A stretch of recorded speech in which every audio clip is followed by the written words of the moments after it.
Hello, Mech fans. This is Duncan Fisher. Hold on firmly to your mana potions, fireballs, and familiars, because you are tuning in to your regularly scheduled episode of the First Circuit Podcast.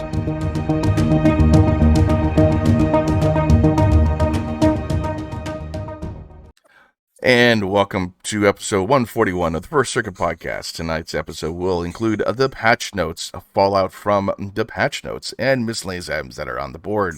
Tonight's hosts are Ian. Good evening. Myself, Old Bob 10025. Oh, yeah. Myself, 10025, and Biter. Hello. And we'll leave it off to Biter. All right. So, yeah. Let's start with the less controversial stuff, so to speak, by starting at the very bottom of the patch notes, and then we'll get into the more fun, juicy stuff near the top. Nitty-gritty. So, first things first is they changed the lighting on Hibernal Rift and fixed the lighting on Caustic Valley. I am of course a little sad that Caustic Valley is no longer the map that you have different times of day. I thought that was beautiful that it was going to be the only one that had different times of day. But yeah, the time they chosen is fine, and it was a little annoying. It always dropping at nighttime. Hibernal Rift, I'm quite fond of these changes for Hibernal Rift personally. You had the issue of snow blindness, where the white snow was just way too white. They toned this down a lot with grays and dark blues, I think. So the map looks a lot better. Yeah, pretty yeah. much. It looks a lot better from what it used to be. But yeah, the snow blindness was just crazy when it first dropped. It's like you couldn't see nothing. Yeah. Next up, we have the intro movies are a lot quieter and a lot easier to skip, it feels like for me. But that's a good change. Bolt-ons, Interesting some that they got rid of the Sawyer 7 intro. That's not something I expected, but I do like the new intro. Yeah, that was the loudest intro. Yeah. That was the problem with the Sawyer 7 thing. Yeah, I don't mind it. For me, for some reason, after one time I loaded up the game at like 720p or 480p or something like that, and the launcher always launches at 720p or something for me. It's like a teeny on the screen, but that's just my own personal problem, and I just have to type in the password, and I'm past that problem now. All right. Up next, bolt-ons. They have chosen some to fall off, which is a big disappointment if you ever wanted those big giant chainsaws on your Annihilator. Yep. But jet engines on the Assassin. No. Head trophies. Yeah. Oh well. I mean, yeah, I don't buy much bolt-ons like anyways now. A lot of the bolt-ons are quite tacky, so I don't usually care much about them. I really wish at some point they in the UI show which ones actually will or won't fall off. Mm-hmm. Still, the biggest upside of this is a lot of your bolt-ons will stay on, particularly your Irby K9 Little Siren. That won't be knocked off anymore, so you can keep annoying the populace. That's a fun one. All right, let's get on to some of the bigger changes, so to speak, for the game, the trial mechs. So I think this is often overshadowed by the balance changes, but I thought it was rather interesting, of course, to see. They're asking for a lot of community involvement, and this one I think was suggested by JC. So, how much improved, has even changed with the trial mechs? Because at first they look fine, but then when you start looking through all the details, the trial mechs start looking kind of. There's a lot of odd decisions with the trial mechs, and I wonder how things work behind the scenes and what the hell is going on. Like right from the get-go, the commando, it's missing 3 off the CT, and it's 24.9. There's still tonnage for CT armor. In fact, the mech is it's max 25 out of 25 tons if you take all the CT armor. So for some reason, they're missing 3 points off the CT for no particular reason. Yeah, it's kind of weird though. Yeah. I mean, those are probably just typos and small things that are going to be fixed. More interesting, though, are some of the weapon and weapon layout choices that can be found in those mechs. So, do you guys want to go over each individual mech or just do some general thoughts? So, I don't mind totally going over each individual mech. I've done a whole document thing, which I think we should just post in the Indeed. description. But yeah, Commando. They put it, instead of having missiles in the CT and energy in the arm, they said bugger the arm, which is a good choice for the most part. Just focus on the missile CT, make sure it has enough ammo. For a new player, I think 4 tons is quite a lot of ammo to burn through. But then again, it is your only weapon system, and it's not that sometimes new players will just hold down the button and spam a lot of shots without really realizing they're burning through a limited resource. Personally, I'm a little with a CT build like this, you could just go with a standard engine. And at Hmm. least on my suggested build, you go 20 kph slower, but you have max armor on the arms, you have a standard engine, and the exact same loadout. Could you go with the Yeah, my XL thoughts on a too? commander were just straight up, why is there so much ammo for these 2 launches? Yeah, it's a So, very, very healthy amount of ammo. yeah. Not the biggest fan of the commando, but I guess that's probably gonna come down to preference. It's very difficult to make a very good damaging build with the commando. It's more there to distract, and that's kind of why at least the light engine is a little double-edged sword, since you can't lose both side torsos, and you'll Hmm. lose speed when you lose the side torso, all that kind of stuff. Um, but hey, 20 kph, and the arms fall off more quickly, so yay! Jenners. Also, by the way, with Commando, why is it left ammo loaded? Like the ammo's on the left leg. With usual rotation, maps are counterclockwise. Most mechs are right-handed, so most of your damage is coming on the left-hand side. So obviously, that's why the right leg drains first, and then you have 2 tons remaining in the left leg, which is the leg that falls off more often than not before the right leg.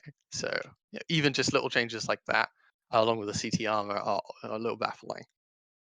So I guess this might be an interesting point to ask you guys this question. How well optimized do you think Trimax should be? Do you think they should just be min-max to max? Or do you think they should intentionally have some flaws to make people want to buy these mechs and like fix those flaws in their own mech lab? My thought process is that um, trial mechs, at least at the current stage, do not have skill tree, and skill tree is a huge. You Yeah. buy a lot of power with skill tree. Like Commando becomes just so much more extra tanky when you've got the survival tree with tanky, with the structure tree. Um, so even if you're at tier 1, you don't really care if a trial mech is a meta build, because it doesn't have the heat management nodes, it doesn't have the survival nodes, and you don't have 2 cool shots to keep the thing running properly. You just can't compete even if it's the right build at tier 1. So what we're talking about with trial mechs in my mind is, all right, this needs to just be as approachable as possible, and for that you need builds that are very noob friendly. Like, these are builds that people should be playing at the very beginning of the game. So 1 to 2 buttons only, very even heat management, and you don't need to know, oh, I have to protect the right side because all my weapons are there. You want to have a nice spread of weapons, because new pilots often really struggle. Torso They twisting. don't really know how to torso twist. They don't know how to spread damage. They don't know where their equipment is located. They just a lot of people just charge straight into the game and won't necessarily know, oh, like my Jrnyman 2C has its weapons on the left hand side, so I need to shield with the the right torso. That is something you do in tier 1 and tier 2, but not so much for a new player. Hmm. Yeah, I'd I'm kind of probably torn think. on this though, because like this would be one of those prime examples where people would learn through their experience. If you play, let me just quickly take a look at the actual Jrnyman 2C, Mhm.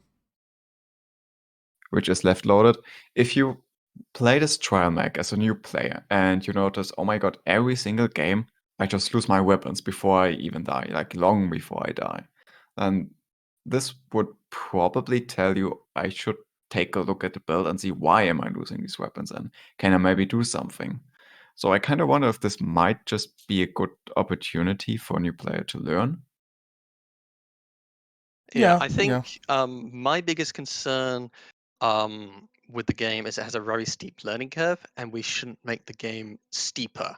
Like, which is Hmm. why I'm trying to have to give them the most gentle entry ramp as possible in my mind. So that's why, unlike this build where, oh, you lose half your weapons when you lose the left side, and you're more likely to lose the left side. I would want to instead spread the weapons out so that they notice their firepower goes down whenever they lose any arm, and also things like the right arm will not fall off after a scratch, because a new player I'm thinking at the very beginning of the game, you don't necessarily know that one arm actually only has 1 point of armor. Just like you won't Yes. necessarily even figure out why that part always falls off so quickly. Yeah. Again, in general, I agree with you on the sense that twisting is something that you don't do in lower tiers. And optimizing builds for shield sides is cool when you already know the meta. And like you can tell that these mechs have been designed by someone who has experience in the game, who plays a lot and knows their stuff. But at the same time, you're kind of expecting things of the person who just tries out this Jenna 2C. And like they're not gonna know that they're supposed to shield with their right side. And yeah, I would have also preferred these being a bit more spread out, because on average, I think if you're a new player, you're gonna take very well distributed damage. Like when in doubt, I would think like a new player probably is more in panic mode than like tactical twisting mode. And in panic mode, you're just gonna wiggle wildly and probably spread out your damage unintentionally. You know what I'm saying?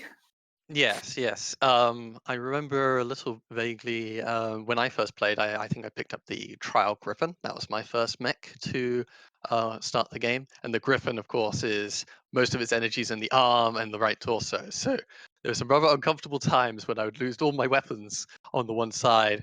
And I just, at least for me, even with me, it was like it took me a game or two to realize, all right, I need to like protect this arm like like no tomorrow, because this is where like half of my weaponry is located.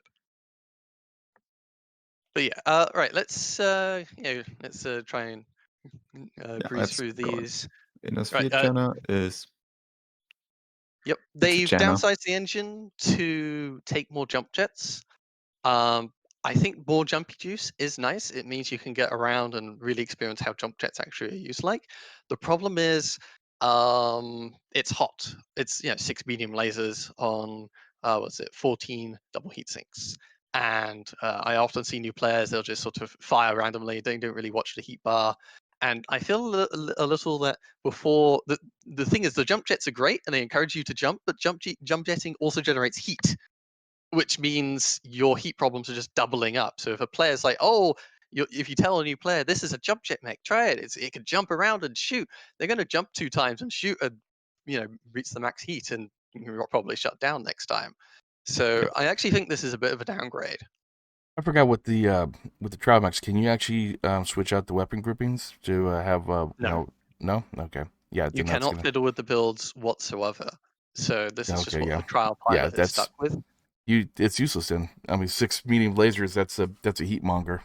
Yeah. You can do weapon groupings, Bob. You That's can? something you can switch in game. Okay.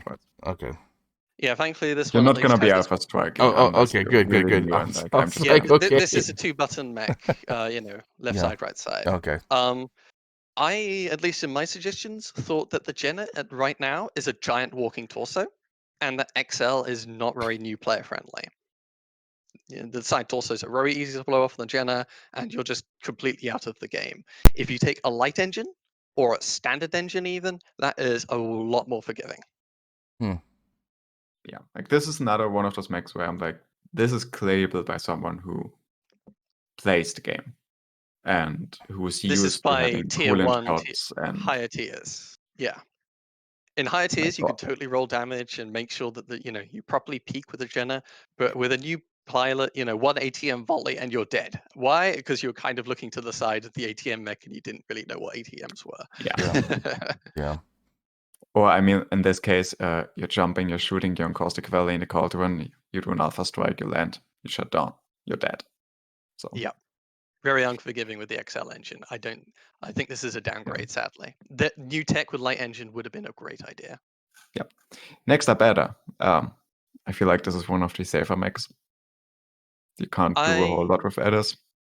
Adders are sort of a little off meta right now. I do personally like the Prime with all its omnipods. It's one of the more interesting light PPC mechs, though then again the Cougar has a much better peaking profile. The Adder, its arms are wide, they're low, they're projectile weapons. not very new player friendly at all. If you look at the older build, it's a medium laser build, just like 5 or 6 medium lasers with like 22 heat sinks. I think that build is actually better for new players. Honestly, this is a downgrade in my opinion. Medium lasers, you just point, you shoot, they hit. You know, they're hit scan. You don't have to worry about projectiles. You don't have to worry about low, wide arms. You don't have to worry about any of that. If you see the enemy target, just point and shoot. And the heat management, you know, with medium lasers is much nicer. You have many more heat sinks. You have less heat spike. You know, your heat curve doesn't just jump suddenly up to 40%. You know, when you press both weapon buttons, it steadily goes up with lasers. So yeah, this one's sadly a downgrade, at least for new players, I think. I do like the build. I do like playing it this way, but I think lasers are just so much more approachable. But Much you're a better little bit heat better. curve. What's that, Bob? Well, you're a little bit more better than some of the new players that go ahead and actually make this build work. Well, Yeah, I Jrnyman. like the PPC added because I can you know, expose properly and duck back down into Yeah. cover, Well, like and I I said, can make sure I'm not shooting the dirt or shooting the corner as I run around a corner. yeah, new players won't actually figure that out. Yeah, which is Yeah. why lasers, you don't have to worry about projectile velocity. You don't have to worry about the arms being so wide and low so much because a lot is mounted in the torsos. Yeah. Lasers are point and shoot. This isn't lasers. This is PPCs. This is also they tried to pad the arms, particularly the left arm. Though that means you're losing your heat sinks often more quickly. Also, ADA for me, in my experience, it usually takes a lot of torso damage. It's kind of hard sometimes to actually force people to shoot your arms off. And for that, I would actually prefer the heat sinks were put in the side torsos just to try and pad them out, particularly with more being on the right hand side, just because that's the side that will last longer on average. I would just put them in the side torso because that's how I usually roll. If I lose one of the arms, I still have my cooling capacity for the other arm. Yeah. I do kind of disagree with you on this one. I think, I personally prefer this one a lot because it's iconic. And given the current direction that Darren is shooting for, like bringing back player who were there or bringing those mech dads back in, as he's always calling it, I prefer this one because of its iconic status. Yeah, I do. I do actually like that. This is pretty close to the stock build, just better heat management. So yeah, I could totally agree. Yeah, this is a fine build, and I do enjoy the play style. Okay, let's try not to talk 20 minutes about every mech. So we've already talked about the the left side focus. I just don't understand, especially since you still have some components on the right side. If you're focusing on the left side, just commit. But yeah, not a fan at all. A lot of ammo again. I do like the loadout. I don't like the way it's positioned on the mech. Okay. Yeah, a lot of ammo, a lot of jump jets. It's okay. I think the biggest thing is just it's left sided rather than right sided. Crap. I don't Yep. have much to say about this. It looks good. Yeah, I don't like crit padding the arms. I like keeping the torsos alive a bit. It triggers me a little being 49.5. You could just strip the head a bit or the legs a little bit.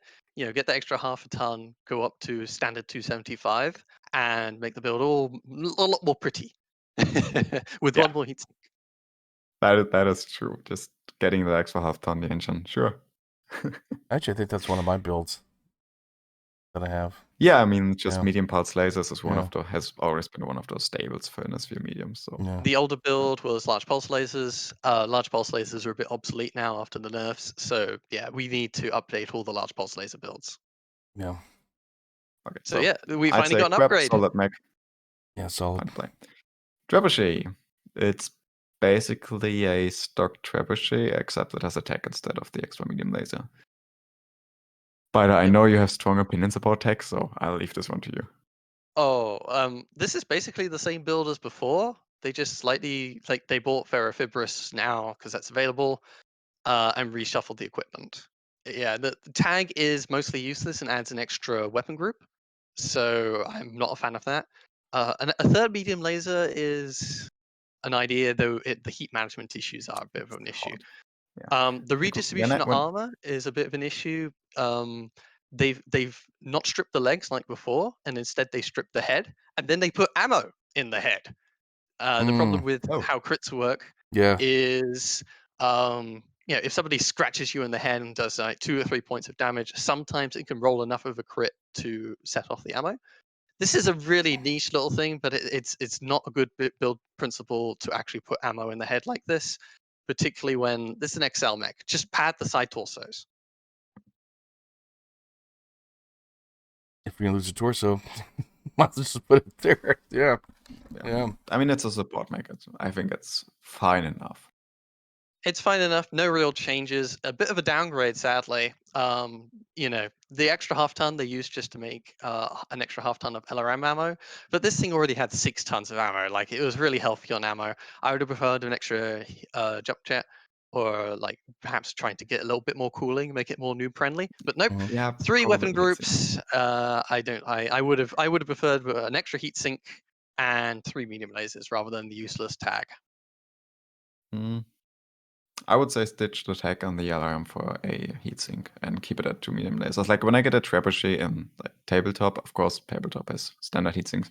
But the first thing I do is get rid of 1 medium laser, upgrade either armor or ammo. Yeah, So I think just 2 mediums is a bit sparse. Like, a new player won't be too good knowing the minimum range thing with LRMs. So having 15 damage as backup lasers is much nicer than just 10. Like, 2 medium lasers is very lethargic for self-defense, whereas 3 is a little better. It's 50% better.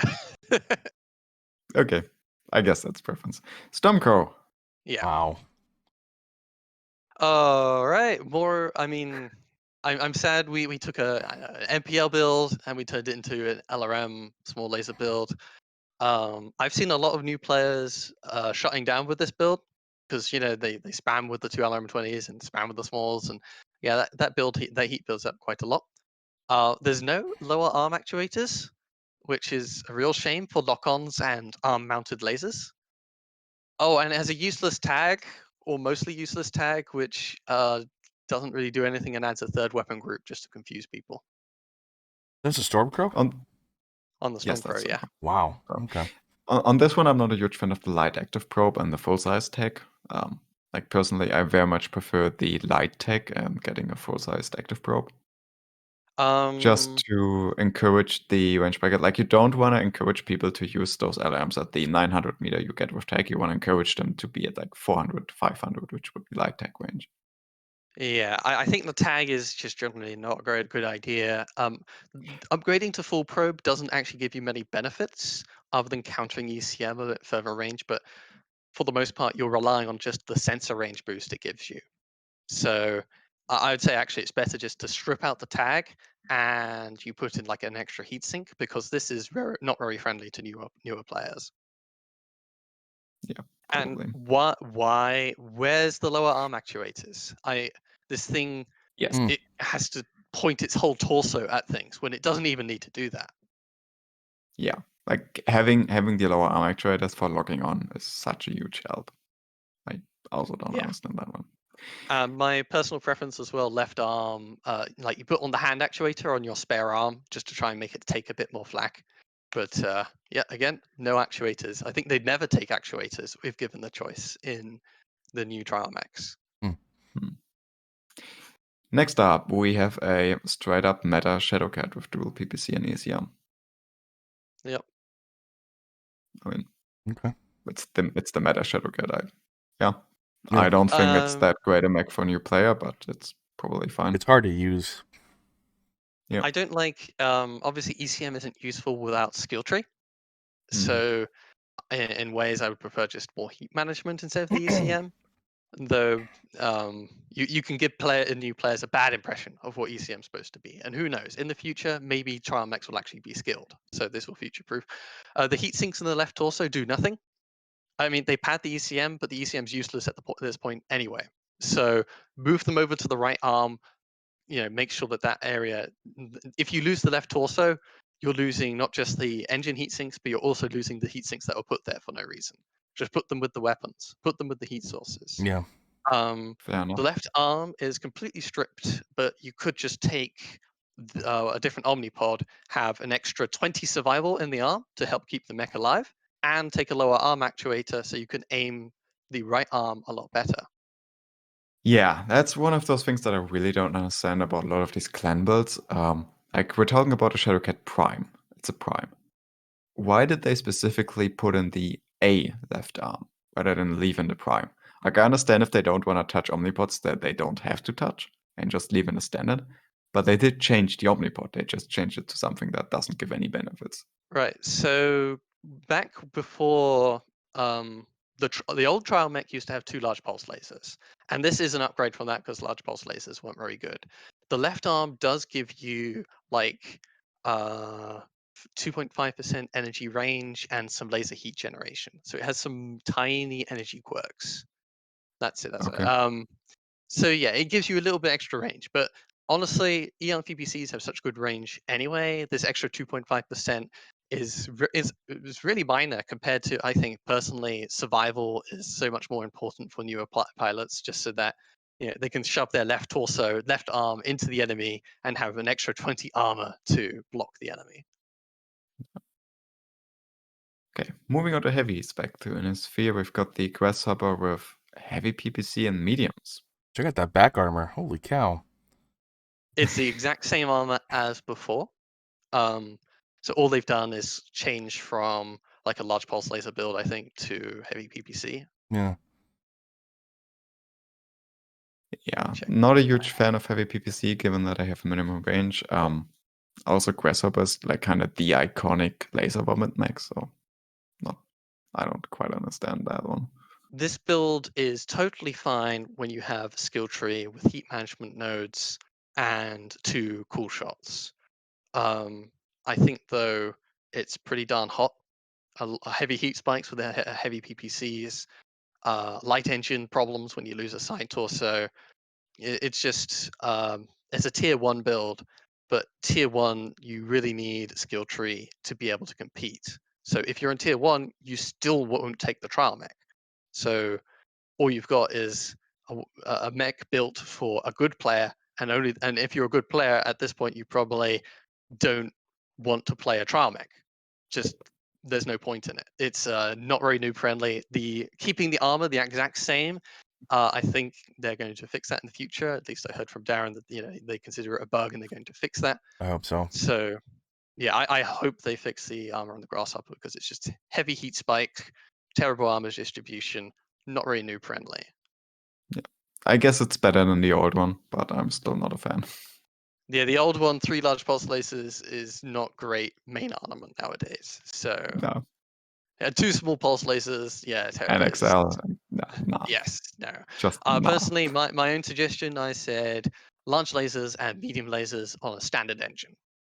Yep. Just point, shoot, no projectiles to worry about, no huge heat spikes, a lot more heat sinks.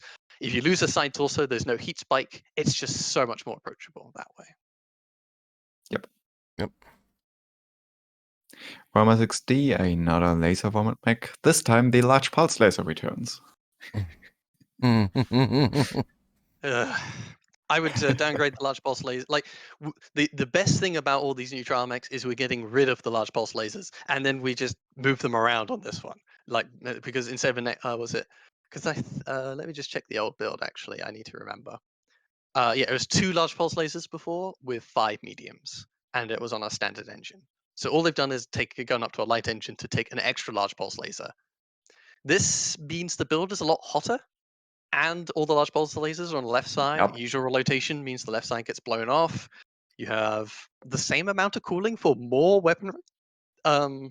This is actually a bit of a downgrade, honestly. I agree. I think you could have just taken 3 large lasers, tried to keep them on the right-hand side of the mech, and use a standard engine.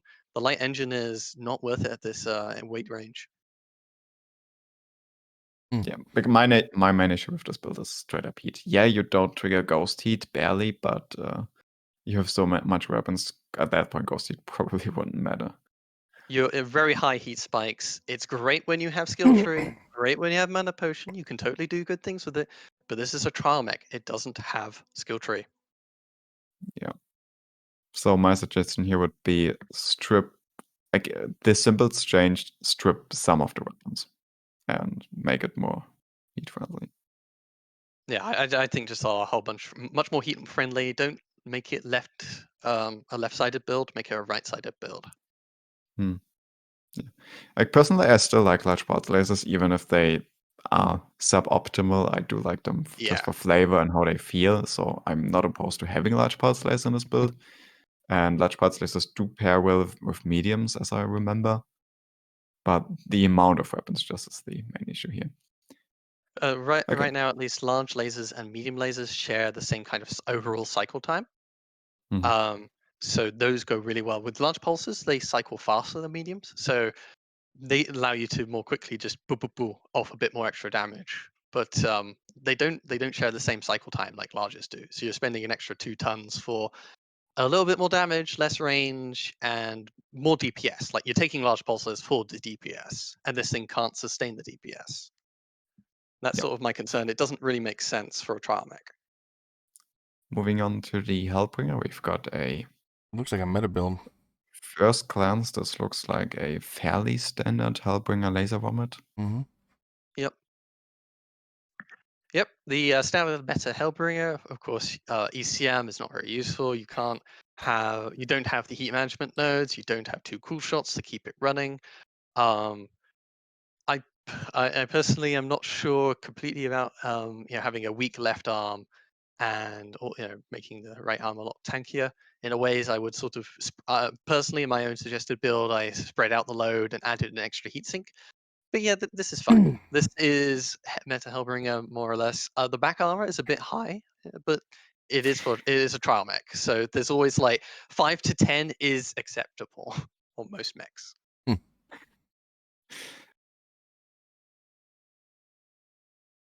Right, moving on to the Orion 2C, the last clan heavy. This one comes with an LV20 and quad SRM 6 of Artemis. Why is this even here? This isn't even changed. It's the same build. Is it? Yeah. Okay. It's still got the explosive CT ammo. They didn't even move it to the side torso. I mean, the CT is kind of nice to crit pad, but I don't like possibly dying from CDC ammo explosions. Clan case will not protect you that way. So yeah, they listed this as a new mech, but as far as I can tell, it's the exact same thing. Personally, this was built back when engine size mattered before desync. I would drop 4 kph, go to a 350. You can max out the arm and take a light probe, which will actually benefit the mech more than just 4 kph. Yep. I still feel like the Hellbringer and the Orion 2C are probably the 2 out of 2 mechs so far that I would recommend. Yeah. Probably pretty good. The Hellbringer before, it's just basically the same, just it had 2 large pulse lasers. Large pulse lasers mostly obsolete, so turn them to heavy larges. Ta-da! Yeah, I mean, they're clan mechs, so they were kind of good before and they're kind of good after. Yep, the Orion 2C didn't need much changing. They could have optimized it better, but they just wanted to pretend that they had changed it. Okay. All right, moving on to assaults, we've got for the sphere side the Mauler and Stalker. Mauler now comes with 6 AC2s and a light engine. Yep. That's a choice they made. Yeah. Let me bring up what the old one was while Biter gives us his critique. All right, yeah, so AC2 build. I think this is an upgrade from before. The old one was 4 AC Ultra 5s. AC5s, Ultra 5s. You can still sort of do work with them, but they've never been the same after the nerf. AC2s, just at the long range DPS playstyle, offer about the same DPS, if not more. So yeah, 6 AC2s is much more today's meta. I don't particularly care for it being a left-sided build. Again, usual rotation means you're losing that left side more often than the right side. They've left a lot of armor on the arms, which is a bit odd since you have to stare at the enemy a lot with this mech. Personally, I would just strip the arms a bit and take a standard engine rather than having it to give new pilots any worries about heat spikes. And the extra slots open up more options for the player. Okay. You do also need to keep in mind, I do believe on the world map there's a point to get rid of the heat spike.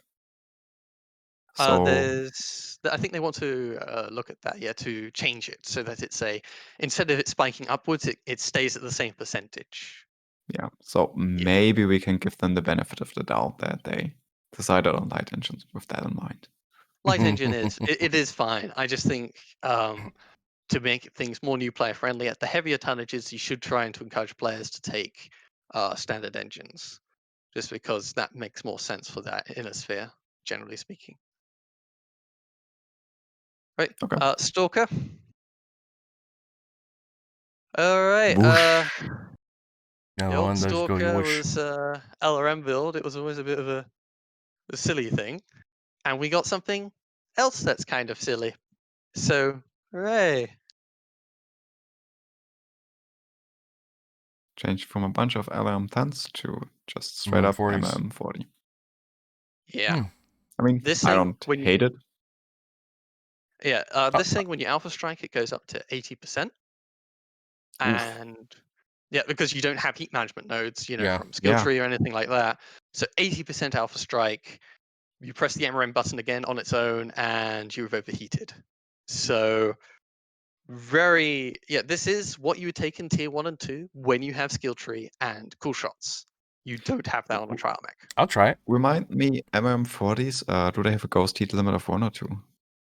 They do have a ghost heat limit of 1, so firing them together, you are triggering ghost heat. You can see at the top left there, they've got the little warning.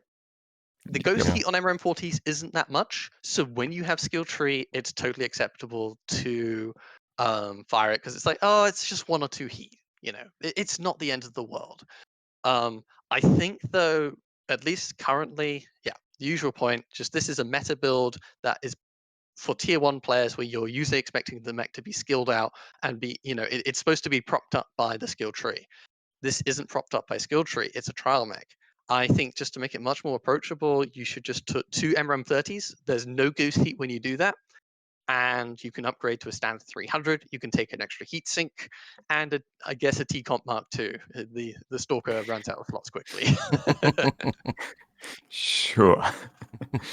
Personally, by the way, at least Yep. even with skill tree, I run my Stalkers with MRM40, 6 medium lasers, and a Narc launcher, because I don't like actually going all alpha strike with the Stalkers. I actually like the fact that Narc is no heat. I don't think this is good for a new player. It's 3 weapon groups. Narc is a very silly weapon for them to figure out, blah, blah, blah. But personally, even I don't go this hot even with skill tree. So if you're asking me to go even hotter without skill tree, I'm like, no, not on your life. Yeah. Moving on to Direwolf. This is one of those, again, really weird ones where you have a large focus on the left side with your 2 Ultra 10s on the left side, and then you have an additional 3 Ultra IC5s. Plenty of ammo. Cooling looks fine on this one. But again, the left side focus I really dislike. Yeah. It should be right side focus. The left arm you can see is the prime rather than the B. The prime has the extra 4 energy hardpoints, but they aren't using them.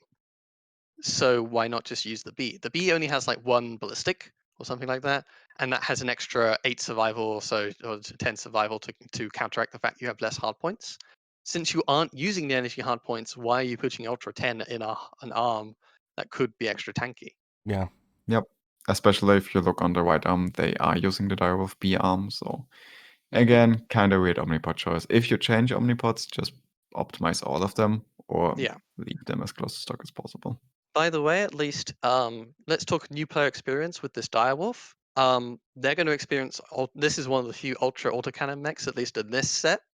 And of course, Ultra Autocannons aren't that great without skill tree. So you're just going to be jamming yourself up a lot. Also, this mech currently is only 1 weapon group.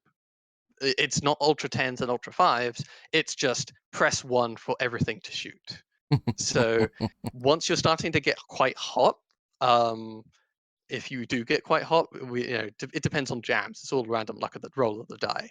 But you're going to get hot, and you have no way to space out your firing because they haven't separated the weapon groups according to weapon types. This is the same issue with the Hellbringer. The Hellbringer is hella toasty, and it's all on 1 weapon group.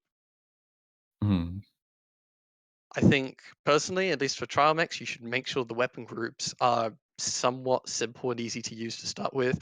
Yes. Like anyone playing the Hellbringer is almost always going to have the large lasers on one button and the regular mediums on another button.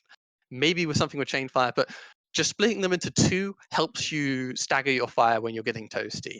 And that's not even available to the players who don't even have skill tree right now, who are new players. These are all set to one weapon group. The same kind of issues are, by the way, on the Crab and the Orion 2C. Good builds, but they're put into 3 weapon groups. I do not see many people play with 3 weapon groups on those mechs. Those are bad ideas. I really wish they fixed the weapon groups on the Orion 2C trial. And the Crab as well, now that they've changed it. Yeah. My opinion thereof, I do like having a choice for Ultra ACs because I do believe trial mechs should offer the whole experience and give you the option to test out every kind of weapon system. So that's one of the reasons I also like the large pulse lasers earlier, just to have them somewhere so people can try them. Same here for the Ultras. But yeah, weapon groups, I didn't even look at weapon groups, and yeah, that is a major issue. Yeah. Okay. Last, but hopefully not least, we've got a Warhawk C. That's the one with the quad large pulse laser rather than the quad PPCs. Like first glance, it looks fine. Good armor. It's a mix. It's a mix. Large pulse Oh. and PPC. So there's no ghost heat. okay, ever. yeah. Oh wow. Okay. I thought it was 4 PPCs. I'm like, what? Yeah, I do actually like this build. At least personally, this is how I have ran my Warhawks from time to time. Is that, you know, having to space out the large pulses or the PPCs is annoying. And like the PPC arms not being able to look left and right, no lower arm actuator, is annoying. So mixing them together means you never have ghost heat. You can fire both of them together at range, and you can use the lower arm actuator on the large pulse laser arm so that, you know, you can actually aim with the arms rather than having to turn your whole torso to shoot them. Okay. Yeah, this is a build I've run. Test this mech. Yeah, this is a build I've run in Tier 1 from time to time. The tricky thing is just large pulse lasers have received so many nerfs, they feel kind of flabby. Like, you have to hold the large pulse on the target, and that doesn't feel so good compared to just the wham, wham of PPCs. But obviously, with new players, sometimes if they just press both buttons, they might just instantly shut down and give them a bad impression. But yeah, still, the big benefit, the reason why you take this build, particularly the orientation they chose it, is that the right arm has an option for a lower arm actuator. There's even a free slot for lower arm actuator, but they haven't chosen it. By the way, a big thing as well with the Warhawk C is often you would want to, if you're using the large pulse PPC build, is if you have the set of 8 quirks, you get an extra PPC velocity and large pulse laser duration quirk. But for some reason, they've switched out the left torso with the prime torso. It provides the exact same benefit for it doesn't change anything. And the legs, they've stripped the legs, and they've chosen the legs, the omnipods that give more agility. I don't think 5% accel deceleration is really that amazing for a new player, personally. I think if you strip the legs, you should have kept the Warhawk C's legs, because those give an extra 8 armor back. So you've taken 12 off and you put 8 back on. Hey, guess what? You hardly have stripped off the legs at all. And that will keep the new pilots from being legged so easily. I mean, people don't leg the Warhawk much anyway, but I just always like giving survival to new pilots. And if you have the stock omnipods, you have the set of 8 quirks. And who knows, in the future, we might have stronger set of 8 quirks. So I really don't care for the omnipod switches. Some of them just make no sense. Some things like the right arm, where's the lower arm actuator, and the leggies, I don't think the agility is that useful. Like an assault mech, 5% acceleration is not something a new pilot is going to make much use of. All right. So to kind of sum up the whole trial mech changes, I think one of the main things we talked about is left side orientation, weapon groups, especially for new player, you want to keep it down to 2 groups or 1, and omnipods are just weird, omnipods and armor values. So overall, I wouldn't necessarily think it's a major upgrade. I also don't think it's a major downgrade. It's just some mechs were improved, some mechs were downgraded. It's could use quite a mixed another bag. buff, in my opinion. Yeah, it's quite a mixed bag, and yeah, I think yeah, it's hard to say a sweeping generalization because every mech has its own little story. It's just sort of a lot of them are side grades, just sort of we'll take the same Mhm. trebuchet build and just move the weapons around a bit. It would change the equipment locations. Okay, well that's I actually think that with the head ammo going boom, that's almost a bit of a downgrade. I mean, light fire is an upgrade, so how do it's got an extra half ton to play with, but its head explodes. That's whatever, but yeah. Who knows what's going on behind the scenes? Like some things, like at least the lower arm actuators and the CT missing armor on the commando, seem to imply that this is a little bit sloppy implementation, possibly from PGI's side of things. But just yeah, I think we had a little chat about this before, just in text, was whether we should include or how many metamechs should be included as trial mechs, because a lot of these are builds you will run at tier 1. And in some ways, it is good idea to let new players see what the meta mechs are. The tricky thing is, I still think, is that those meta mechs rely on skill tree and cool shots. And for a new player, they don't have those, at least right now. And Hellbringer, that's a brilliant, that can do brilliant things, but it's so much better when you have like 10% more heat capacity, your weapons generate less heat, you have 6% cool run. Oh, and you have like 50 heat of worth of cool shots, to keep you going during a brawl. But you don't have that at all as a new player, and I just think these might just give the wrong impression. And there's too many super hot builds that I think, to me, it's like, yeah, at least we got rid of the large pulse laser builds. Those are mostly obsolete, but a lot of these are actually side grades or downgrades. So it's a very mixed bag for me. Are they Bob, fun? final thoughts? Are they fun to go play as a new player? Depends. As a new player, I Yeah. think it's amazing when you have like that stalker and Yeah. you point at the enemy mech and you It just do disappears. what was it, 100 damage. Yeah. That's pretty awesome, and I Yeah. like it more than the cowardly stalker with 4 LRM 10s just sort Yeah. of chain firing them from the back. This is a much more get in there and do one Do good alpha damage. strike, maybe 2 good alpha strikes worth play style. Yeah. It's just I don't think the new players will enjoy so much shutting down and just being deleted whilst they're sleeping. Yeah. It's like, Well, Trimechs yeah, are built for the masses at tier 5. So and they're trying to get to the tier 1 meta builds from what we're talking about and put them in there and saying, hey, this is what you could do. But like you said, it's the skill tree and everything else that gets built into it that actually makes it a meta mech or a tier 1 mech. And they're not going to experience that. And like you said, also too, the stalker is like, yeah, I get my 2 shots, then I'm dead, type thing. yeah. So I mean, fun factor wise, I guess it all depends. It depends on how the player uses them. I'm all for the fun factor, so Yeah. I don't know.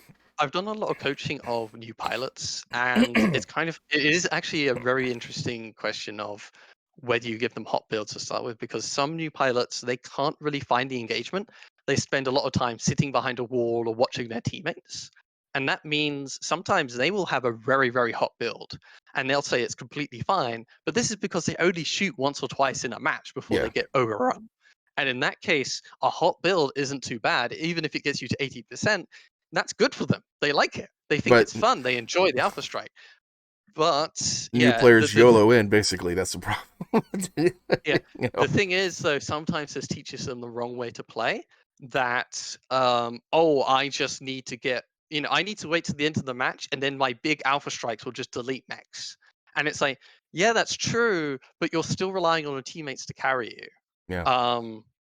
And you're just you're just sort of the last line of defense, so to speak. You're just a giant, you're just a nuke at the end, and you're just hoping that you will nuke them, whoever comes in front of you. Yeah.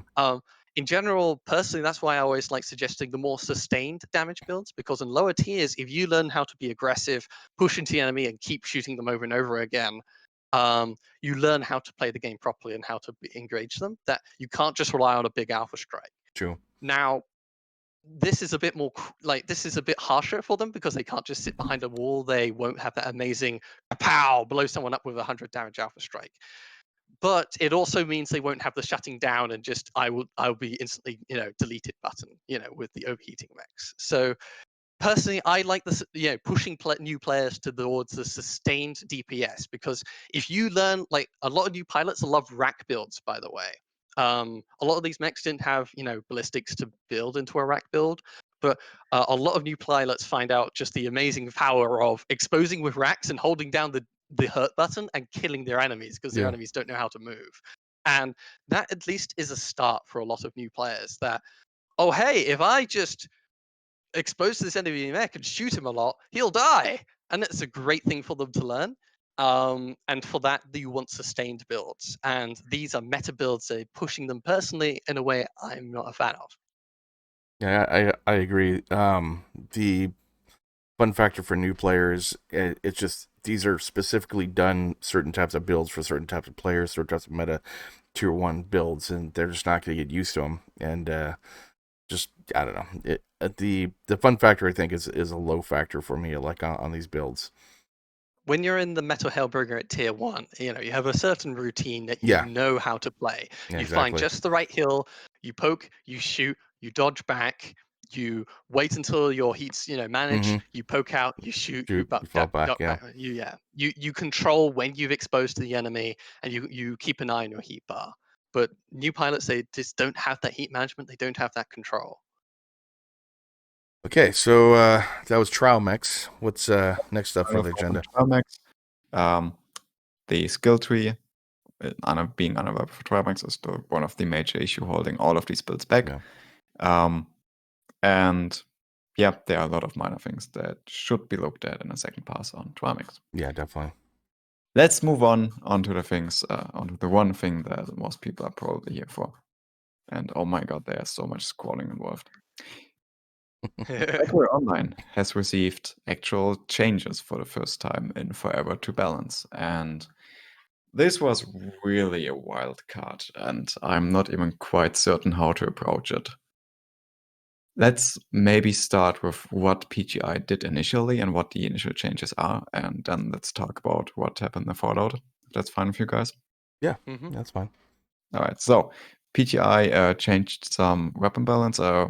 If you guys remember, we talked with McNish, and one of the things he teased was AC velocity, and between us, we were expecting those kind of really minor things. And then we got the patch notes, and there were some changes that surprised us a whole lot. And I'm going to open up a spreadsheet here, because actually some of the numbers on the website are incorrect. So I hope you can deal with the very bright screen you're suddenly seeing. We've got changes to PPCs, GAUS, MRMs, ACs. And Bida, do you want to quickly run us through them and tell us why? On your screen, Ian, perhaps zoom in. Yeah, definitely zoom in. We can't see it at this resolution. There we go. All right, so yeah, they've given the way I just sort of happen to do this is one column is the old values, and the next column is the new values. Same for like cooldown here, old and new. So yeah, all the PPCs got a huge buff. It got a buff, at least 20% or so, to their you add a couple of points of damage to their damage. But to counteract that, they also add a couple of seconds to their cooldown. And to also keep the heat management values roughly the same, they've also given each of them a couple extra points of heat. Incorrectly, at least on the patch notes, they list a lot of the NSV PPCs as having 4.5 seconds cooldown. No, at least in game before it was 4 seconds cooldown. Snubnose was incorrectly listed as 9.5 heat before, but it's actually 10. Oh, right. Whoops. I think there we go. Old. So yeah, now snubs and PPCs are both have the same heat efficiency. Anyway, if we go, and they also have buffed the velocity. So instead of just being one velocity for all of them and then one velocity for ERPPC, they've given 200 extra for most of them. What's this? 300 more for ERPPC, and for some reason, snub PPC got a huge velocity buff. Overall, at least on the right-hand side, what does this all mean? Yeah, your PPCs had much more damage on the Alpha Strike. So instead of 20 pinpoint damage, you do 24, for example. But the DPS is going down. Like it's 80%, 94% for clan PPCs because they did the numbers wrong, supposedly, I think. 75 or 77% or so for light PPCs. So you're hitting harder, but because you're taking much longer to cycle, your damage over time is lower. And damage for heat, there's some slight changes up and down. You're becoming slightly more heat efficient for a lot of them, but these feel mostly minor. And lastly, heat per second, because obviously your DPS is lower and your heat per second is the same, if not better, all PPCs felt cooler to run, like 80% cooler to run, which wasn't too bad. So yeah, PPC changes, they wanted to make them much more, play much more into being long-range snipers. If you charge a PPC sniper, they're stuck on a long cooldown. But since if they're at miles away and poking from a hill and they're only exposing every now and then, it doesn't matter if they have a longer cooldown. And yeah, it's a very interesting set of changes, I think. I would be saying, like, the greater pinpoint damage is more punishing if you get a hit on the CT or on a light mech. The smaller mech it is, the more pinpoint damage, the better. And the lower DPS was always a problem with these weapons in the first place, and you just made that a little bit worse. Still, I was kind of interesting when it came out on patch day because there were so many PPC mechs on the field. And And then everybody moving was on to scared. ballistics, Yep. it's Yep. kind of same story. I mean, PPCs and Gauss are fairly similar, so the Mhm. Gauss rifles also got an increase in their upfront damage and in turn higher cooldowns, and it's mostly the same story. Notable exception here, the Gauss rifle was not touched except for just health, which is one of the things that we're going to get into when we come to the community feedback to these changes. Autocannons, And then obviously, yeah. autocannons just got a straight up velocity buff only for inner sphere, non-ultra cannons on the side. This is Which- all ultra cannons, I think it is. Oh, so all. Yeah, all. yes. Okay. So clans never mind. also have AC2s, AC5s, but these are the ones that are one extra slot compared to the ultras, and they still fire streams on the larger ones. So a clan ultra 10 is still firing pew pew pew. It's just not as hot as the ultra, I think. Nobody used the clan ultras anyway, so this is most interesting part was the inner sphere side, and even then, inner sphere AC5s are kind of meh. AC10s, why are you taking those compared to LB10s? AC20s, I mean, I use them. they're used from time to time, but they're kind of niche compared to like heavy Gauss, LB20s, and the like. So the biggest thing was that AC2s were quite meta, they're quite strong right now, and they were given a velocity buff. Hooray! Yay. Also, Ultra, they say clan Autocannon 20 was given a change. It wasn't. At least in game, it still says 750. Oh no. They should have just no. said Autocannon 20 all instead of separating them out. Okay. No. They made a typo. Oh, they made an issue in there. Well, they Spreadsheet. claimed they changed it, but they didn't change it. Yeah. Oh boy. Okay. Then we've got some Arms. missile changes to MRMs.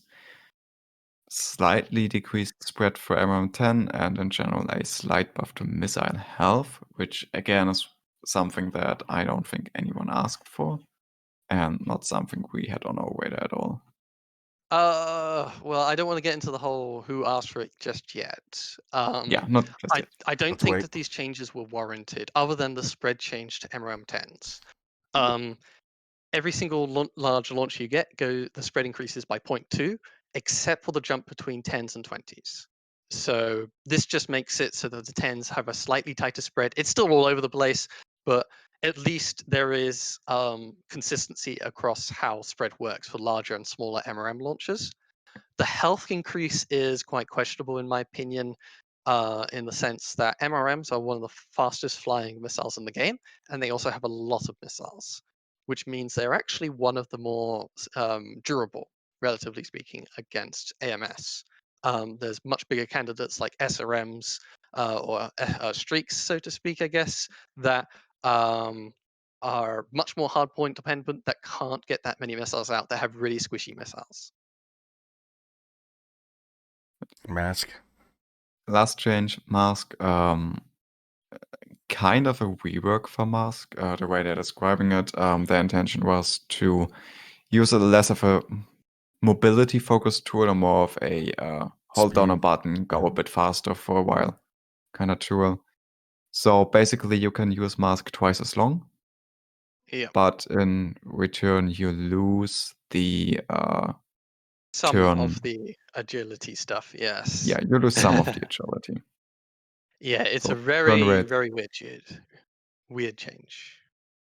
Yeah, I Go ahead. Go ahead. Okay.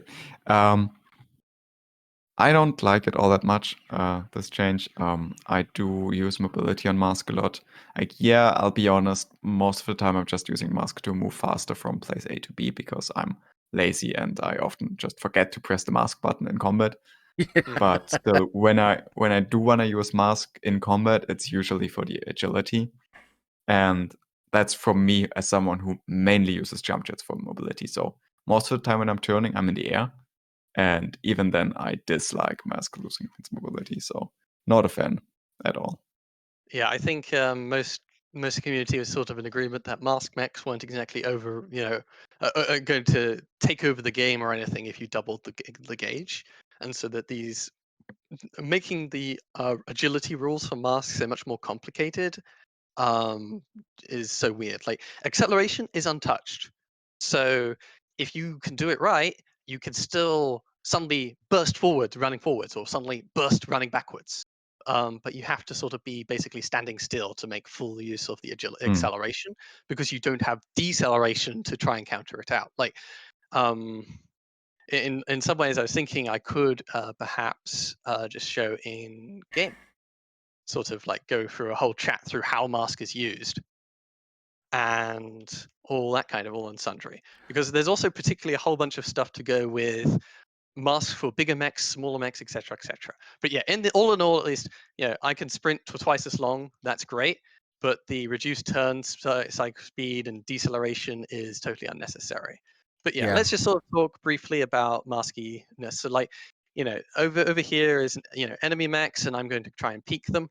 And the thing is, when you press mask, your aim wobbles about like crazy. So if you're coming out from cover and if you're peeking out, you're not peeking out with mask. You're not using the agility buff. With mask, you're either doing agility and your aim's going all over the place, or you're shooting. So with mask, at least in this scenario, I'm poking out from the enemy, I shoot, and then I use mask to jump back into cover. And yeah, acceleration can still be used for that. If I'm standing, if I'm going slowly around the corner, I shoot, and then I zoom back into cover with mask. The thing is, though, this isn't the whole story, at least when poking around a corner. Before, what you could do is when I'm going around this corner, I go at full speed, I shoot, and then I use mask to quickly turn around and get back into cover. The problem is mask doesn't allow me to decelerate. So if I go at full speed and then try and shoot and turn back, the deceleration is no longer there. So basically, this just stops you from charging around a corner and instantly ducking back in using mask. It makes you much more predictable and stuck to the wall this way. That's the consequence of the deceleration change. Up next is just a general talk about agility and mobility. If I'm dueling with this Jenna or some other mech, if I'm an assault mech, I could use the mask to try and go forwards and backwards, but I'm a giant Zeus.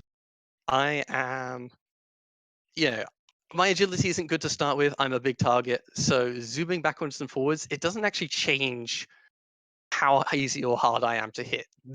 The acceleration deceleration changes hit mostly the acceleration deceleration helps the light mechs the most, because they're tiny mechs and they're really small targets. What does matter though for assault mechs is that this ponderous torso twist. I mean, the Zeus has really good agility for an assault mech, But if I was in the Spirit Bear and I want to torso twist at this target, it's going to take me a while to shoot and then turn back 90 degrees to spread the damage. So what you do with Assault Mechs is you use the legs to turn. Like I'm not using the mouse here. I'm using the A and D keys.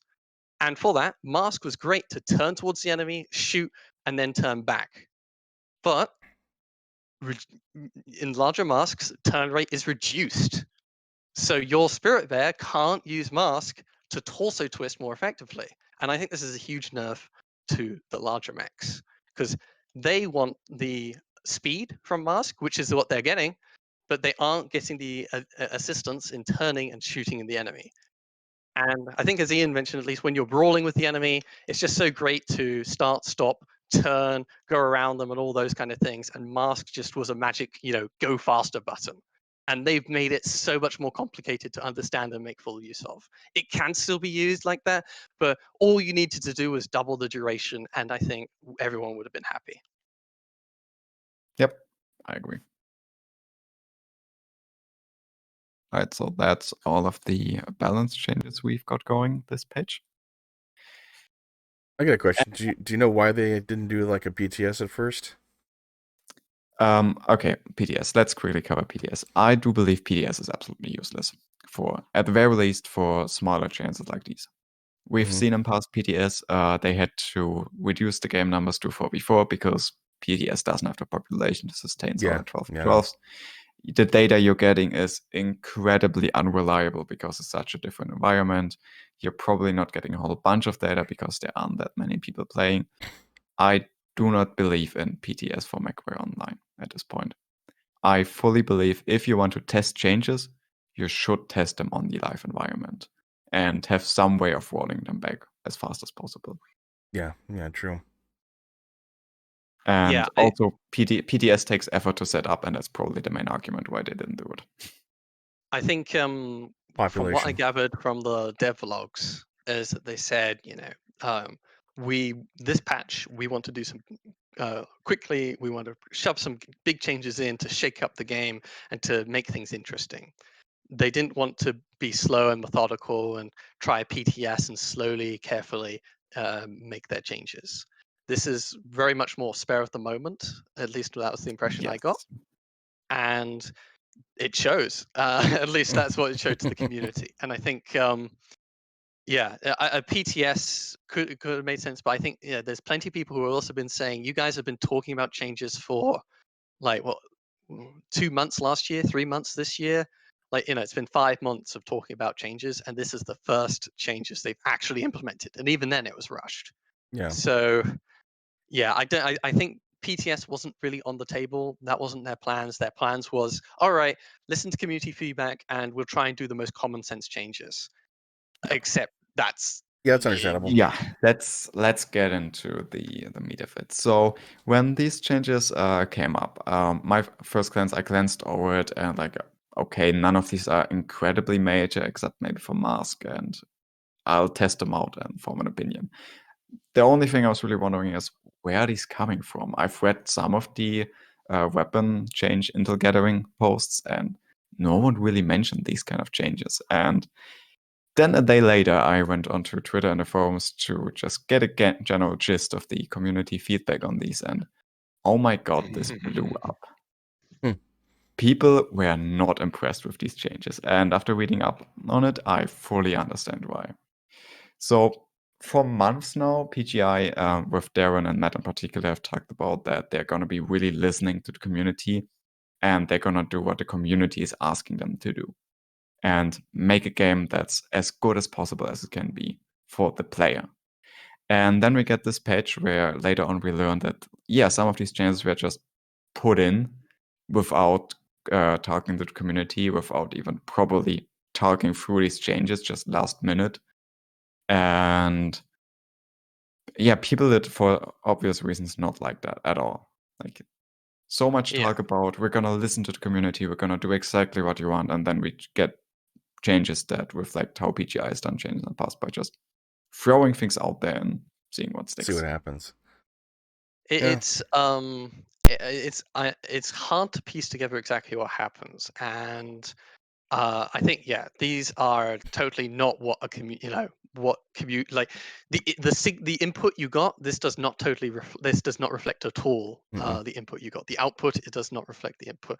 It is a little I think uh I could see little glances of at least some suggestions people have been making. So like um the was it it's talking principally about what's it the gulag. They said let's increase the time mask is on. That is a good suggestion. I like the idea. It's a brilliant idea. The Mhm. Gulag did suggest because they're increasing base agility values to reduce how effective mask was, just by a little bit, just to tone down acceleration, deceleration. But obviously, what PGI did is they said, "Hey, double duration. That sounds like an idea." Oh wait, whoever they handed it to said, "Wait, we can't just double the duration. We need to balance this." And they then threw in the agility nerfs. That is totally not what anybody asked for. So, to me, it seems like they picked up a good idea and then they PGI'd it a bit. Whoever they handed it to PGI'd it, and that's to me the biggest problem is that you took some ideas from the community or some ideas and just like the sniper changes is not what anybody really suggested with the higher damage alpha, I think, and longer cooldown. I think it's an interesting it's an interesting change, but it's a very audacious change. The Gulag and others, I think, were suggesting just that Innosphere PPCs were too hot and heavy and big and everything for what they did.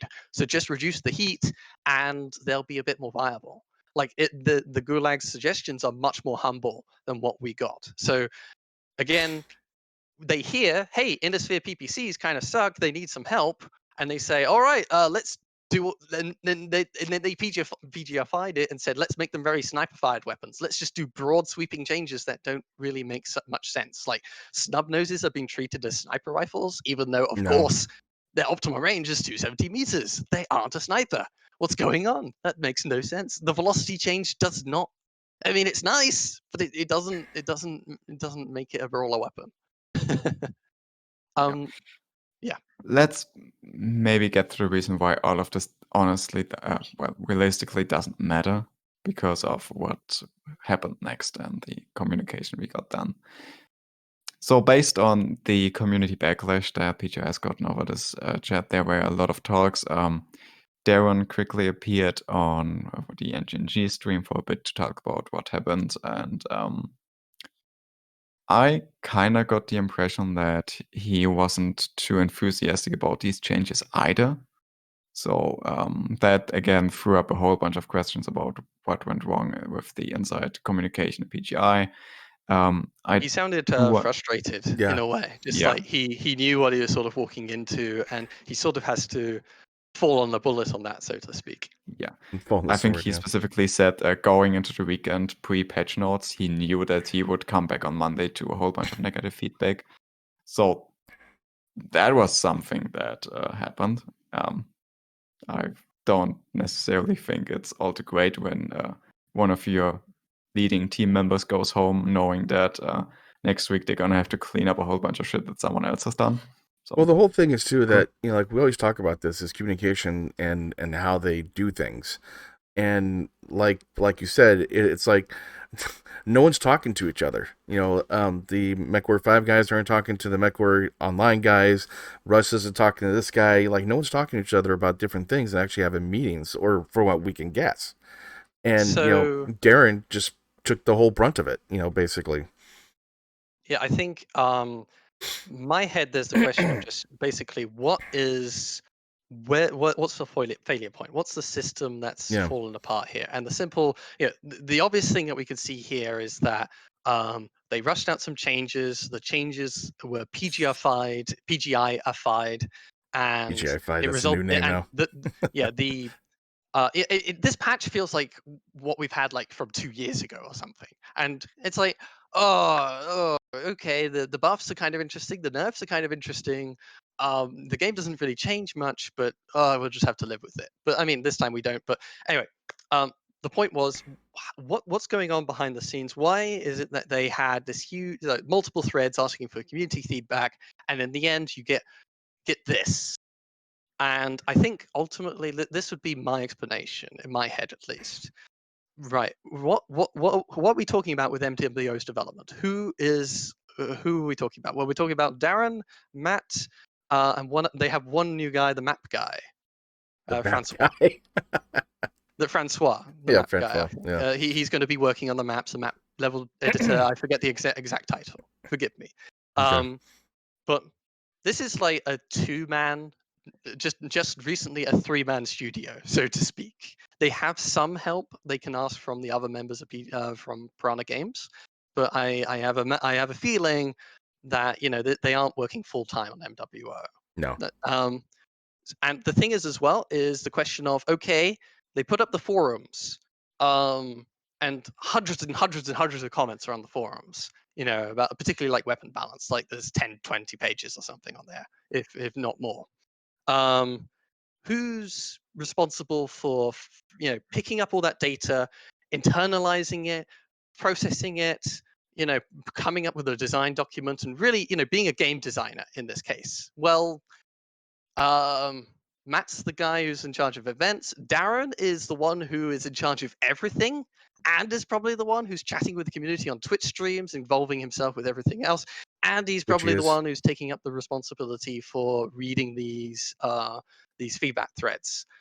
My feeling is that Darren has pulled everything on his shoulders, and um, honestly, at least if I had 30 pages to read through and try to make a cohesive image, it's going to be difficult when I'm also trying to run MWO and put all this huge complicated roadmap into effect. And I think just simply, at least my impression is that Darren and Matt aren't necessarily the most interested in weapon balance, in no. spreadsheets, in like, if you listen to the dev vlog or any of the previous vlogs, they just sort of say, oh yeah, we'll work on game balance, and that's as far as they go into it. They're not talking about we feel AC20s, like AC20s, like when we had ballistic velocity, the first thing that jumped into our heads was AC20 needs a velocity buff. AC20, why not give it an extra ghost heat? Just changes like that would jump to most average MWO players, but it doesn't jump into their minds because, well, they're interested in different things. They're just passionate for the game in a general sense. They aren't interested in the particulars. And I think fundamentally at this current point in time, we still have that problem. Darren is still much more interested in just chatting and relating with everybody in the community, but he isn't interested in opening up a spreadsheet and figuring out the numbers or figuring out how he wants the game to change. He just wants people to have fun. But that's such a broad feeling, it doesn't translate into meaningful game design, if that makes sense. Like, Yeah. you need somebody in the team. Darren, Salisa's team lead, so to speak, you need to get somebody in who's a game designer, whose primary job is to make the game fun. I think that's what you need, somebody who's interested in game mechanics to say, snub nose are for brawling, let's make them fun, let's make them scatter out, like fire like a shotgun, but it has more damage. Like, that's fun, that's Yeah. interesting. Well, at this point, we do kind of need to mention that. So Darren was really careful not to throw on names, but I think everyone in the community know who he was talking about. They did bring in someone who has a lot of experience with trying to balance Mechwarrior online, and that is the person they trusted to implement the first set of weapon pass changes. Yeah. As far as I could get it kind of sounded like Matt and Darren basically came up with a rough idea of what they wanted to do, and then they gave it to that person, and that person was supposed to implement them. And instead, they kind of just looked over them, changed them around a bit, and also added some of their own ideas on top, without consulting back to Darren and extend the community. Like, And that's these changes, they feel very old PGI, that just sort of, oh, all right, you want to change the game this way? I'll do it, and I'll make sure that we don't ever upset things. That we always make sure things remain, for every buff there's a nerf. And in some ways, the game just becomes slightly more unfun with time. See, my main concern is this. Like, they do have the license for another 5 more years, but it doesn't seem like they're actually working as far as like having a dedicated crew, except for like 3 people. 3 people. I know that it's a small company. I know that, but they don't have, you have Darren. Hey guys, can you go ahead and do this to the Mechwarrior 5 crew, which you're doing the download, like doing the DLCs. Can you do this? Okay, we'll get to that like later on. We're doing this right now. It just seems like that is what's happening. Is they're not taking it seriously, because there's a lot of dedicated Mechwarrior Online players that are playing like crazy, and they love the game and they love everything about it, but they're not having the crew or the dedicated team staff. I mean, you got Darren and Matt and Chris and all those people. That's fine, but you don't have a dedicated guys like you got your graphics guy, you got this, and they're all 24/7 like work on it. But it just seems like let's have a meeting. Oh, Darren, do you have something? Oh yeah, I got this sheet here. Okay, we'll look at it later on. That kind of thing. It just seems like that, and that's what's really disheartening for the Mechwarrior Online community as well. Let's maybe go through the timeline and discuss some of our findings now, because again, we can't. I mean, that's the speculation, though.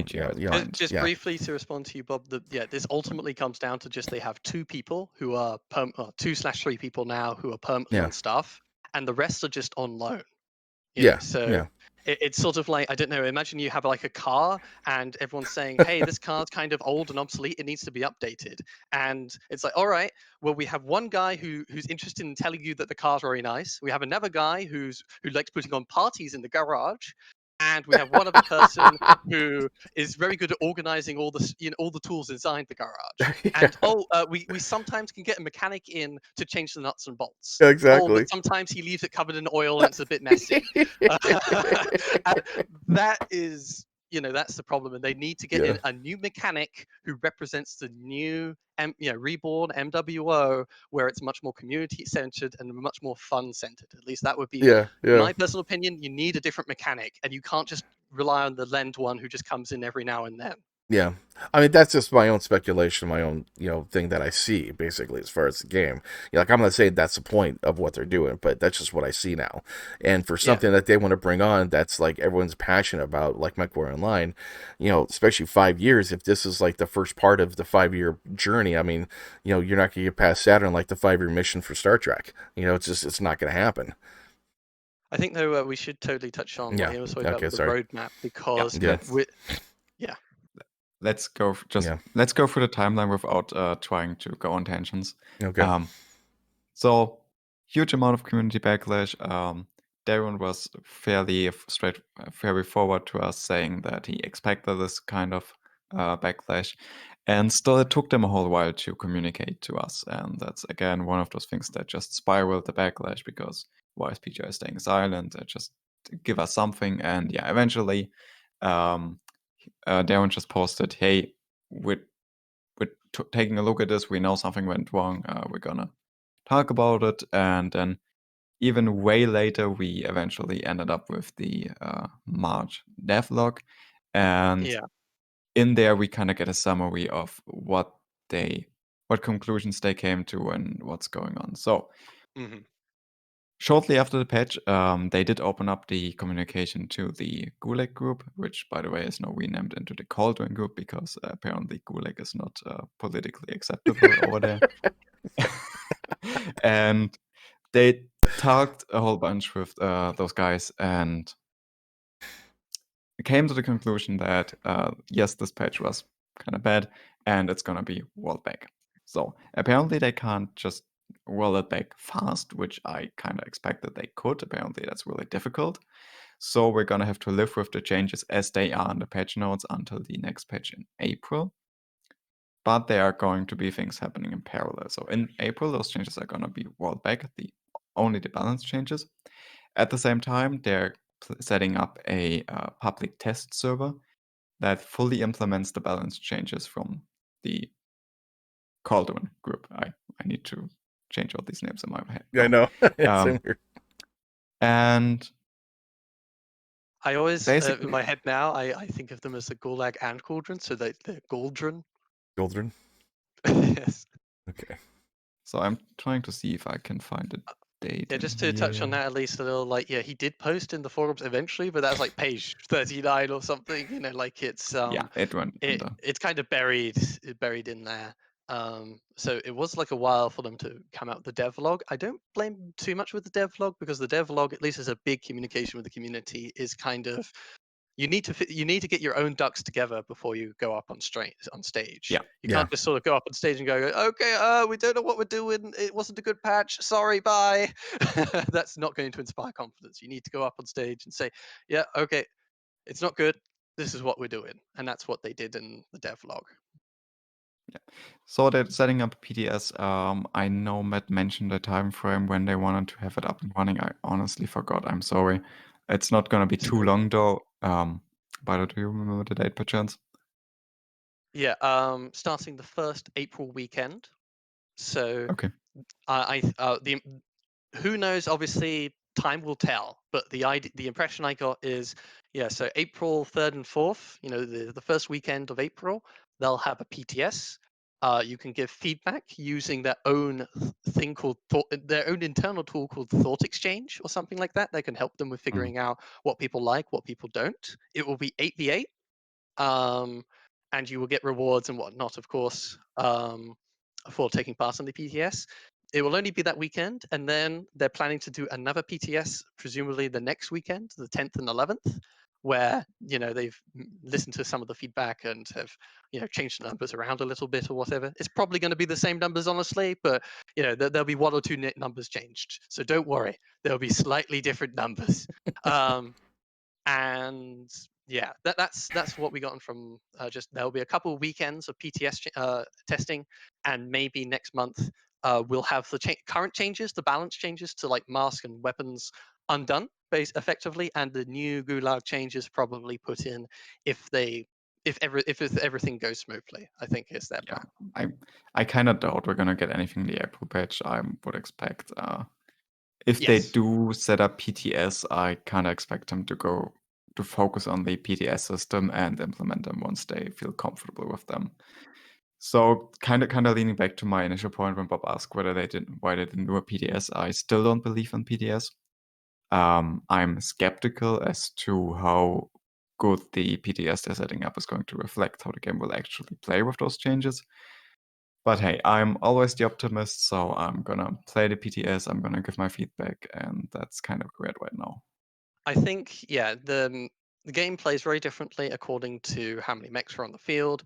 If you're taking a brawler, it's much easier to push into 4 mechs than it is to 8 mechs or 12 mechs, etc., etc. So 8v8, it's going to be easier to brawl in it. A lot of the gulag changes are for larger weapons. I'm not sure about how matchmaker will work. It could very well be, at least in previous PTSs, sometimes there's just such a few number of players, it just throws together whatever 8v8 it can as quickly as possible. Yeah. So sometimes you'll just have 8 light mechs versus 8 medium or heavy mechs, and so it can often be kind of one-sided. Yeah, and even let's just say, for the sake of argument, it was fully 12 on 12, and everyone was playing sensible builds, and the meta had time to shake out and whatnot. It still requires somebody to sit down, gather the statistics, examine the statistics, think about the thought process of what were the design changes intending to do. Can we observe those changes happening in the PTS? And I Yes. honestly, they don't have that data analyst person. They probably won't go through all that stuff. It's all, the whole point of the PTS is just so that everybody can see what the changes will be like, and people can feel slightly happier about them when they do get put into the game. Yeah. It's a confidence factor. I mean, this is sort of the funny thing, at least talking about how PGI is going forward. I think obviously Darren realized at least, okay, we should do some balance changes, shake up the game. So I'm going to try and prioritize that as soon as possible. But he doesn't have anybody on staff to do it. So he says, okay, we need to ask the whole community. I can't just let one group dictate all the changes, and that is a reasonable idea to make. But the thing is, he's realized obviously he still doesn't have any personnel to really implement changes that really represent a new MWO. So the easiest answer is just to go with the cauldron. The thing is, it is just one group having whole sway over entirety of balance. Yep. And how is the regular community supposed to input their thoughts or feelings into the gulag? Why should we have to necessarily accept all their changes? Are all their changes good? I don't know. It's just yeah, in the end, I still feel on PGI's end, they need somebody who actually is a game designer. That is fundamentally you need somebody who has this as their entire job, who has it from the developer perspective to figure things out. On the community side, I think the Cauldron is better than just Darren makes up some guesses and then throws it to to the temp hire, so to speak. Yeah. To the temporary mechanic.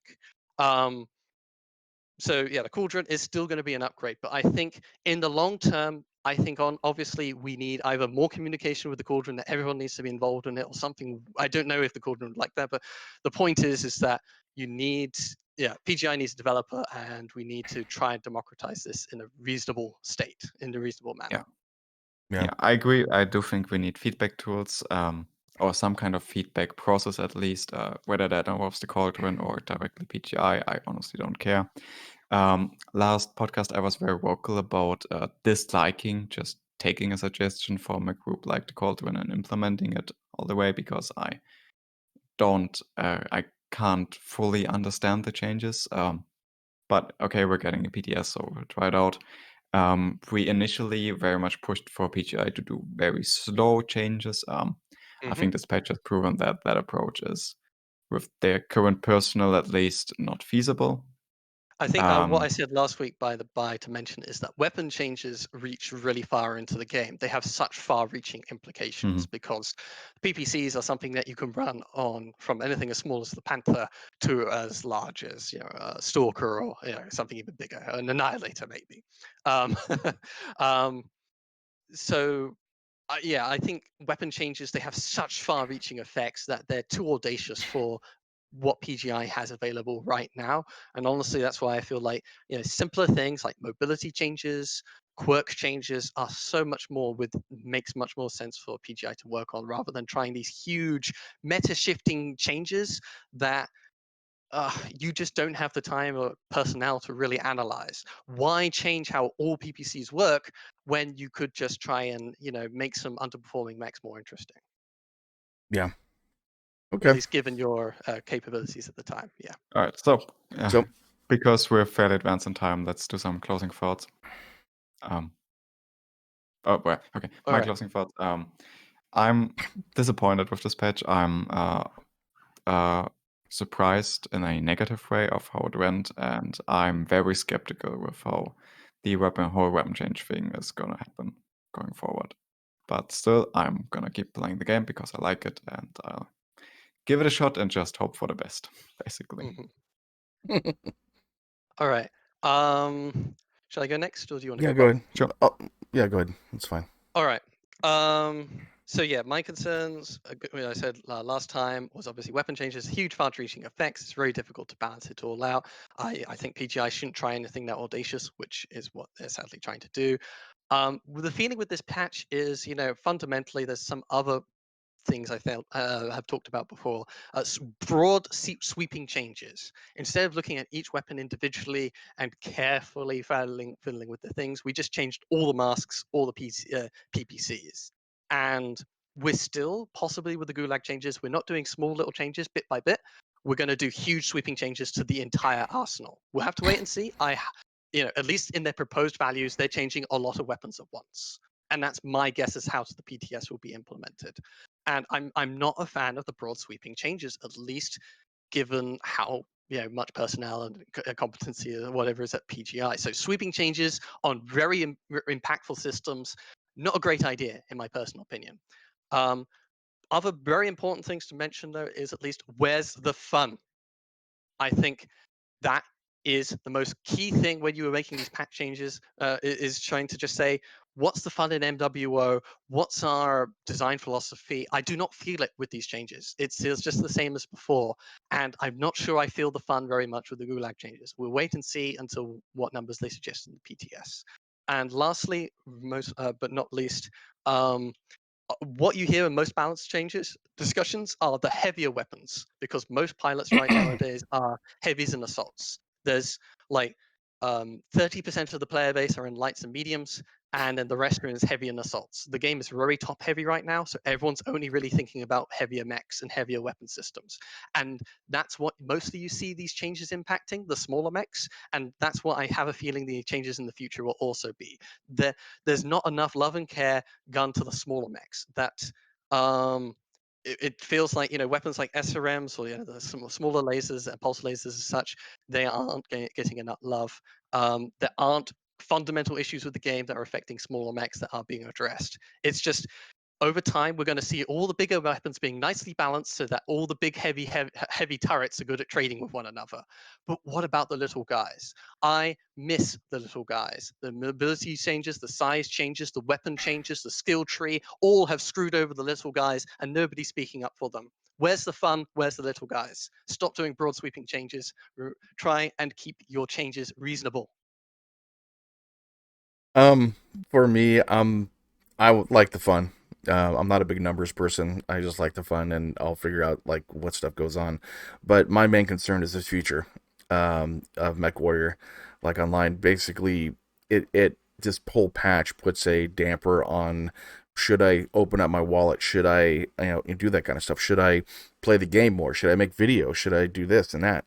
And with this, with little communication, with how they change stuff and not talking to the community. Well, I don't know how they. I don't know how they actually did that, but not really talking to the community. They did something. They popped out some stuff and say, "Oh yeah, here you go." It's like, okay. Now I got to redo all my stuff. It's not fun anymore. I don't want to sit there and have to go through all my builds and go, okay, well, my 2 heavy PPCs are now garbage, so I'll have to go change them out to something else. So that the fun for me is a little bit different than most other people, but I don't know. I worry about the future, and that's the main thing of what I'm kind of worried about, like right now, with only 3 people working on the game, and then the extra mechanic comes in every so often, like on loan type thing. And that's really concerns me about a game that they expect to be for 5 more years. That people want to open up their wallet, and this is only year 1. This is only 3 months like into it. So I mean, I don't know. It puts some concerns like in my mind. Yeah, these early days, they still are only 2 or 3 man per team. Yeah. The plan is to expand the team, and hopefully with more people, you can delegate. But as it is right now, there's not enough people for the type of changes that we're trying to figure out. But I understand that Mechwarrior, the Mechwarrior 5 and the DLC and Xbox. I understand they got to put their money towards that. That's business. That's how it goes. But I don't know, Mechwarrior. Well, I think the issue is that we want new map people with new mechanics to push the game forward in a different direction, just to mix things up. And that's the problem we had. Older mechanics coming in, giving us a dose of the old stuff, and people like, it's interesting, but it's also like people are like, you haven't changed at all, and that's why you have the feelings of betrayal. Okay, so what's next on the agenda there? Let's move a bit back. We're gonna go through this quick day. Real quick, because we're basically out of time. Events and sales. Yay! Damage done event. Very fitting name. The damage was definitely done. Have you guys? I do like the humor there. Yeah, I also like very much the humor in here. Like nice damage. Yeah, nice, very nice. Let's go PPU. Again, missiles. You got to buy your mat for that, man. That's pretty cool. Let's go taka taka and missiles go whoosh. Exactly. All right, Matt. Thank you for giving us a good reason to smile after these kind of depressing days and weeks. Also, in-game sales: 50% of all light mechs, MC&C build, 50% of engines, warhorns, mech base, certain patterns, both one-shot and permanent. Thank you. I like the damage done event, by the way, just because I got it done in 3 matches. Very easy to do. Yeah. Yep, it's a good event. Also, bigger event, Dev and Streamer Hunt, yet again. I'm still a huge fan of this kind of event. It brings player engagement. I'm glad they're doing it more often. So, cool thing. Another weekend.